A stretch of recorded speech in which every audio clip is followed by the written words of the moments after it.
Bienvenido, hermano, aquí a tu canal escatológico Corriendo el Velo. Soy el hermano Marcelo, pero eso ustedes ya lo saben.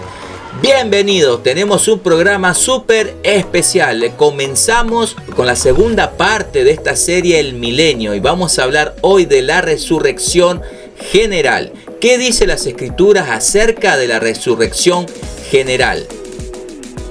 La Biblia enseña que la resurrección de los creyentes y la resurrección de los incrédulos será o sucederá conjuntamente. Uno de los más destacados pasajes del Antiguo Testamento que trata sobre este punto en específico es Daniel capítulo 12 versículo 2 y dice lo siguiente: y muchos de los que duermen en el polvo de la tierra serán despertados, una para vida eterna y otros para vergüenza y confusión perpetua. Notemos que el pasaje menciona la resurrección de los creyentes y la resurrección de los impíos al mismo tiempo, sin indicación alguna que esta resurrección de estos dos grupos tuviera un tiempo de separación o un periodo de tiempo de separación, que uno resucite primero y otro después.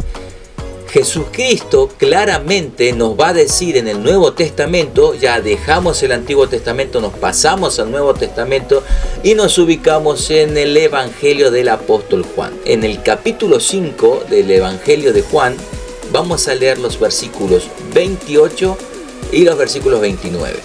Y dice de la siguiente manera: no os maravilléis de esto, porque vendrá la hora cuando todos los que estén en el sepulcro oirán su voz, y los que hicieren lo bueno saldrán a resurrección de vida, mas los que hicieren lo malo a resurrección de condenación. También encontramos que la resurrección de los creyentes y de los incrédulos son mencionados conjuntamente. La clara implicación de que en un momento determinado, llamado aquí la hora, todos los que están en el sepulcro oirán la voz de Cristo y serán resucitados de entre los muertos. Aquí no hay una indicación ninguna de que Jesús quisiera darnos a entender o querer enseñarnos que habrá un periodo de tiempo sumamente largo que separa la resurrección de los creyentes a la resurrección de los que van a condenación. Sin embargo, en un versículo previo, Jesucristo utiliza estas palabras hora para describir el periodo de un tiempo durante que sus seguidores son regenerados. Vamos a ir al versículo 25. El versículo 25 del mismo capítulo 5 del Evangelio de Juan dice lo siguiente: de cierto os digo, viene la hora es, cuando todos los muertos oirán la voz del Hijo de Dios, y los que la oyeren vivirán.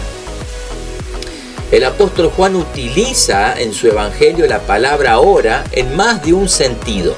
¿Cómo es esto? Bueno, no cabe duda que en el versículo 25 que hemos acabado de leer, esta palabra hora denota todo el periodo del evangelio durante la cual la gente que está muerta en sus delitos y pecados oye la voz de Cristo y vuelve a la vida espiritual, a la regeneración, ¿no? Nosotros los creyentes.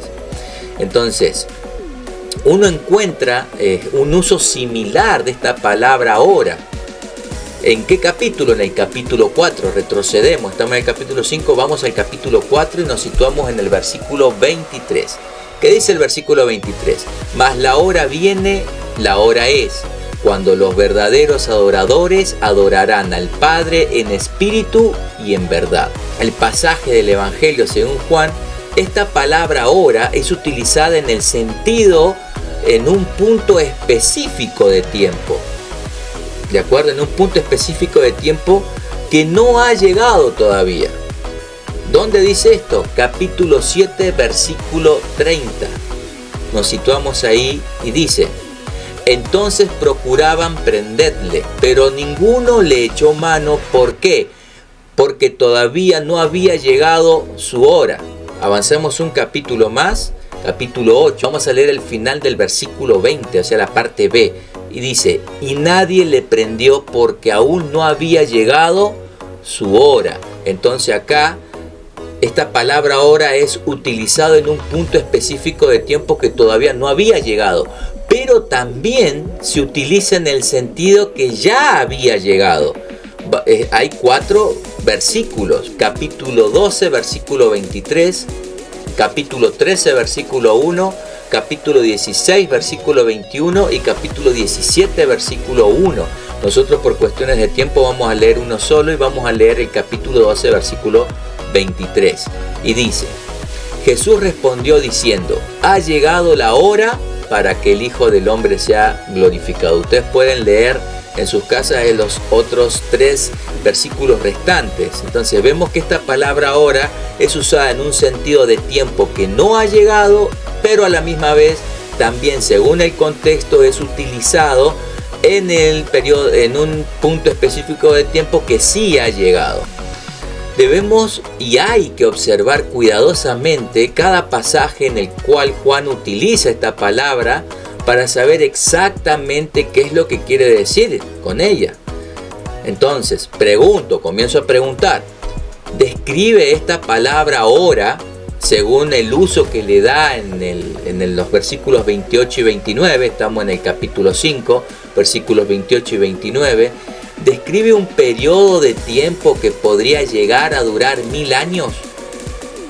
Léalo de nuevo, ponga pausa y dígame si ese versículo denota o esa palabra ahora es utilizada para enseñarnos de que estas 2 resurrecciones van a ocurrir en un tiempo diferente de 1000 años. Yo en lo personal no lo creo, pero dejemos que la Escritura nos enseñe. Ahora, en primer lugar, no hay indicación en este versículo, o en estos 2 versículos que acabamos de leer, que enseñe que habrá una resurrección, uno al principio del milenio y el otro al final del milenio. Además, tenemos que notar que la palabra o la frase que dice, todos los que están en los sepulcros oirán su voz. Lo que Jesús está diciendo es esto, más o menos parafraseado, que en cierto futuro va a venir una cierta hora en el futuro que estos muertos oirán la voz. En aquel momento que oigan la voz ¿de quién? La voz de Cristo, todos los que están en el sepulcro saldrán. Algunos resucitarán para vida y otros van a resucitar para juicio.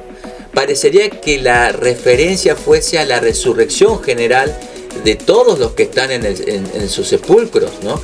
Querer hacer que estas palabras describan a 2 grupos que resucitan indistintamente en el tiempo, creo que es forzar el significado de este texto de la manera en que se emplea esta palabra ahora.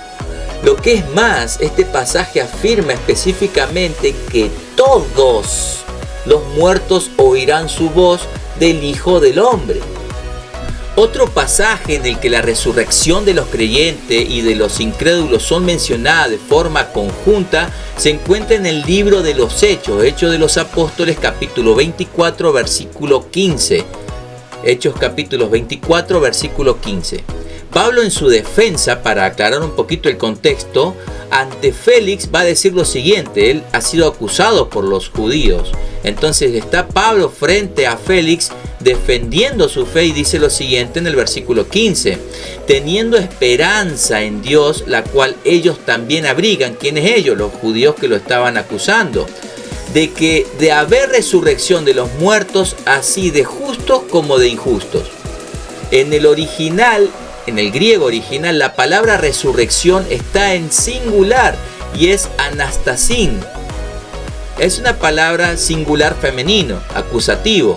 Pregunto, ¿se puede llamar con toda propiedad a una palabra en singular a 2 o más resurrecciones separadas por 1000 años? Vamos a pasar ahora a otro pasaje, al último libro de las Escrituras, el libro de Apocalipsis, y nos vamos a situar en el capítulo 20 y vamos a leer de los versos 11 al verso 15. Apocalipsis capítulo 20, versículos 11 al 15. Y dice de la siguiente manera: y vi un gran trono blanco y al que estaba sentado en él, de delante del cual huyeron la tierra y el cielo, y ningún lugar se encontró para ellos. Y vi a los muertos grandes y pequeños de pie ante Dios, y los libros fueron abiertos, y otro libro fue abierto, el cual es el libro de la vida. Y fueron juzgados los muertos por las cosas que estaban escritas en los libros, según sus obras. Y el mar entregó los muertos que había en él, y la muerte y el Hades entregaron los muertos que había en ellos, y fueron juzgados cada uno según sus obras. Y la muerte y el Hades fueron lanzados al lago de fuego. Esta es la muerte segunda, y el que no se halló escrito en el libro de la vida fue lanzado al lago de fuego. Algunos comentaristas, ustedes saben a quién me refiero, pero no se los voy a decir. Algunos comentaristas, lo dejemos ahí, afirman que lo que aquí se está describiendo es que solamente se refiere a una resurrección física de los incrédulos. Ellos, ya saben ustedes, ellos dicen esto a base de su interpretación de la visión que aparece en los versículos 5 y 6 de este mismo capítulo 20. Y ellos creen que es una resurrección física del cuerpo del incrédulo. Pero vamos a repasar, voy a hacer un paréntesis, vamos a repasar qué dice el versículo 5 y el versículo 6. A ver, lo analicemos juntos, rápidamente.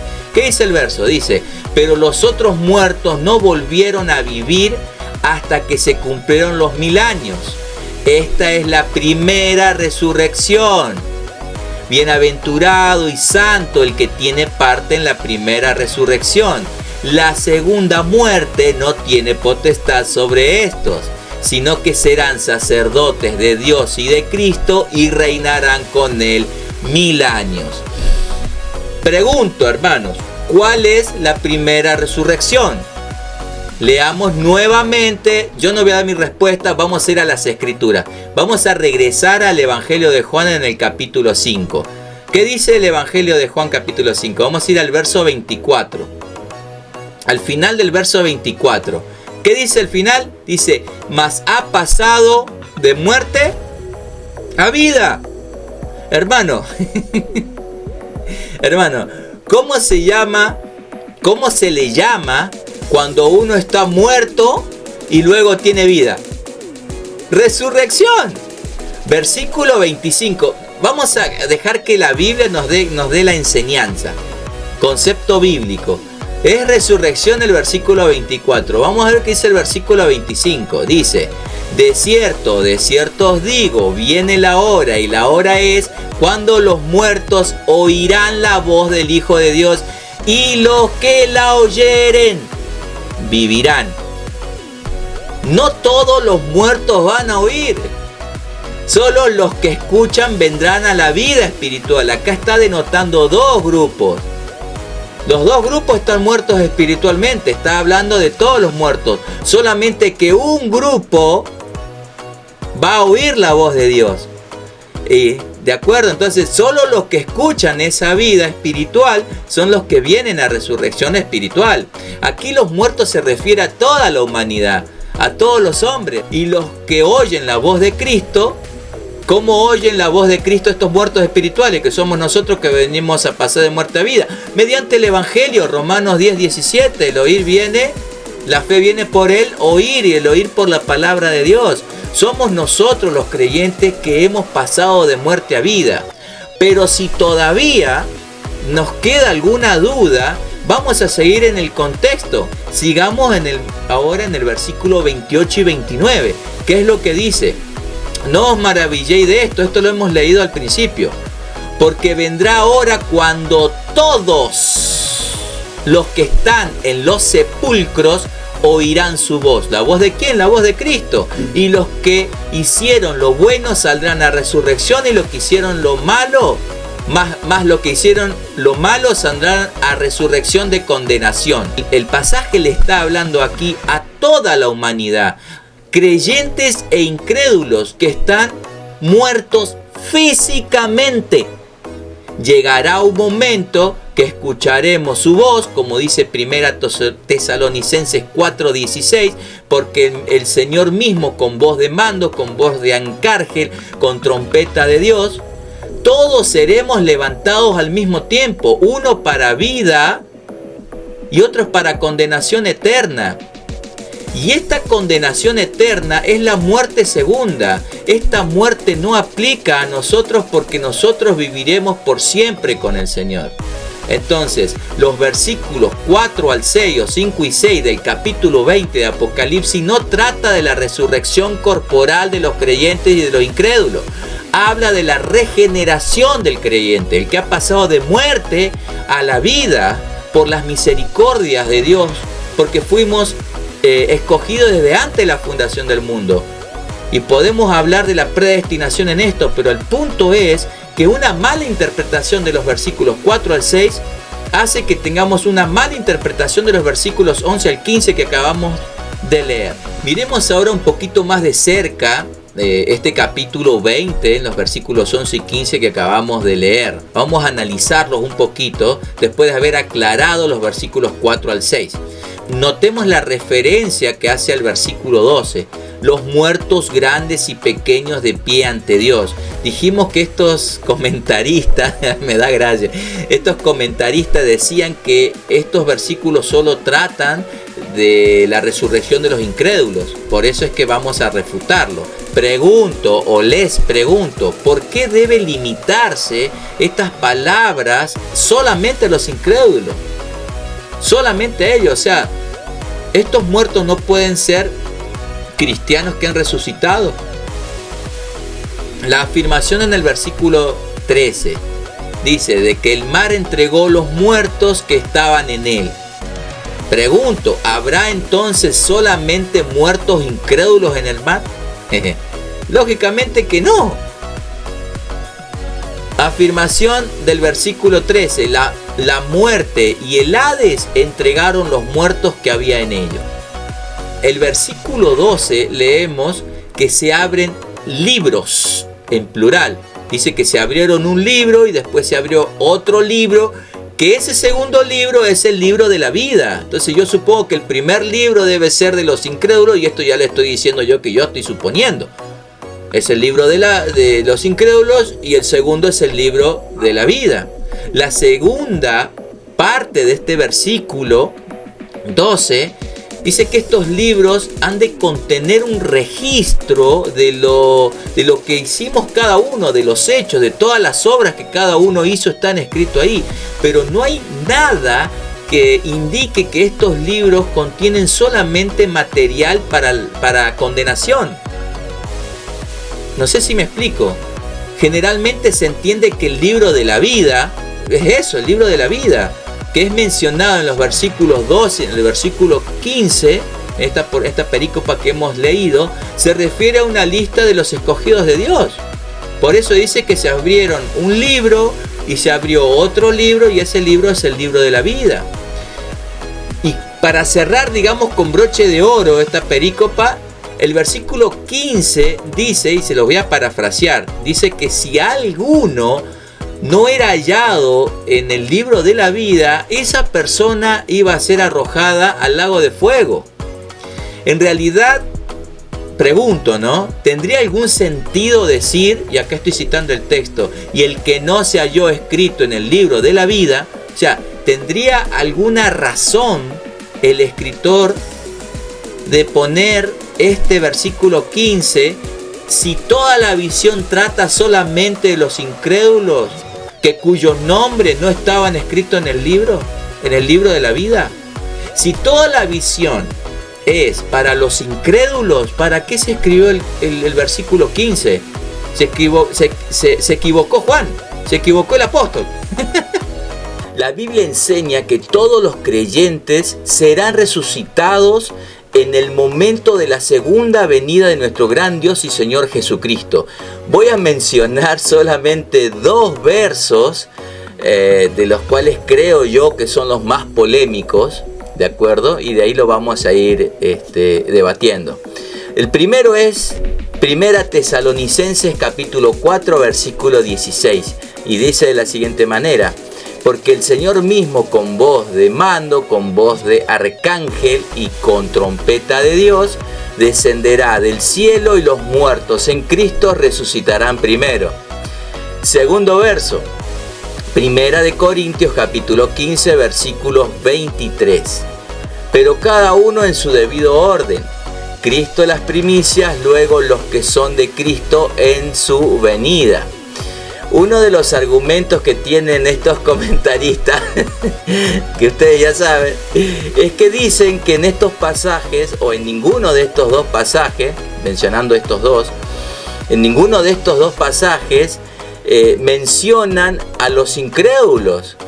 Y de ahí es que ellos suponen que la resurrección de los incrédulos va a suceder en diferente tiempo que la resurrección de los creyentes, con una diferencia de más o menos 1000 años. Primero los creyentes, después de un periodo de 1000 años los incrédulos.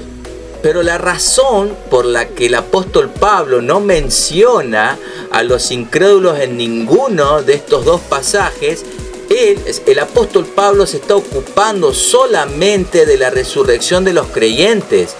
Cuando Pablo, el apóstol, describe los beneficios que el creyente recibe de Cristo a través de la resurrección, no le es posible incluir a los incrédulos en esta ecuación, ya que estos incrédulos no reciben estos beneficios que sí recibimos nosotros los cristianos.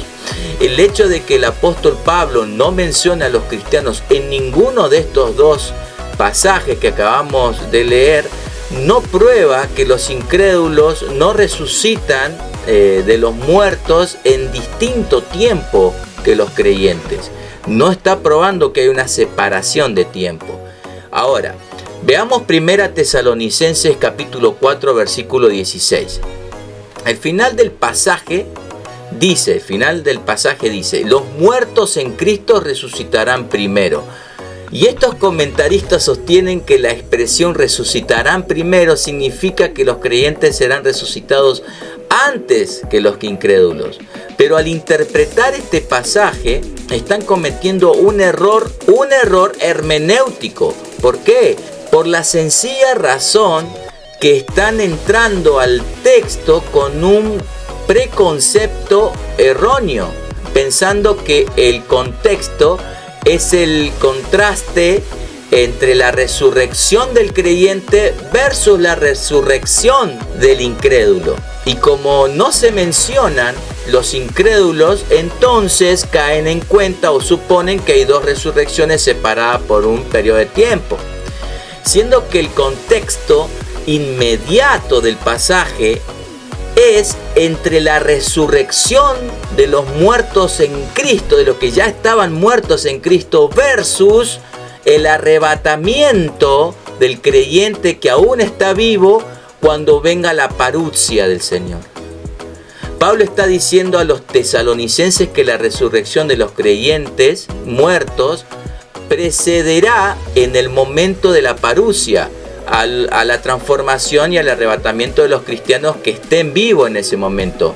No es, y repito para que quede claro, no es resurrección de creyentes versus resurrección de incrédulos.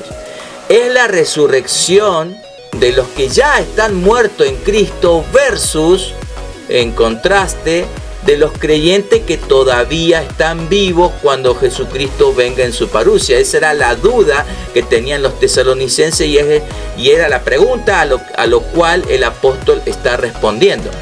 Por esta simplísima razón, por este pequeño detalle, es que el apóstol no menciona a los incrédulos en este versículo. Vayamos a 1 Corintios capítulo 15 versículo 23 y parte del 24. Dice, pero cada uno en su debido orden, Cristo las primicias, luego los que son de Cristo en su venida, luego el fin. Tampoco en este versículo encontramos ninguna evidencia decisiva, concreta, de que los incrédulos serán resucitados mucho tiempo antes que los creyentes. En todo este capítulo 15 de 1 Corintios, el apóstol Pablo no dice nada respecto a la resurrección de los incrédulos. ¿Por qué motivo? Porque su enseñanza aquí trata solamente de la resurrección de los creyentes. Ahora, teniendo todas estas pruebas a mano, podemos llegar a la conclusión de que no hay una base sólida bíblica para la teoría de una resurrección doble o triple o cuádruple. La clara enseñanza de la Biblia es que cuando Cristo regrese habrá una sola resurrección general, tanto para los creyentes, tanto como para los incrédulos. Viene Jesucristo en su parusia, en ese mismo momento son resucitados todos los muertos y en ese mismo instante es el juicio. Estos tres eventos, la parusia o la segunda venida de nuestro Señor Jesucristo, la resurrección general y el juicio, estos tres eventos es uno solo. Y ese juicio del gran trono blanco es el mismo juicio que el tribunal de Cristo. Es un juicio por obras, no es un juicio por salvación, es un juicio por obras. Hasta aquí este programa, queridos hermanos. Espero que en el Señor les haya servido para crecimiento en el conocimiento de nuestro gran Dios y Salvador Jesucristo. He pedido mucho a Dios para poder resumir y aún así se nos pasó un poco más el tiempo. Pero muchas gracias por verme, denme su like, suscríbanse, miren 2 o 3 veces el video hasta que lo tengan bien claro. Muchas bendiciones.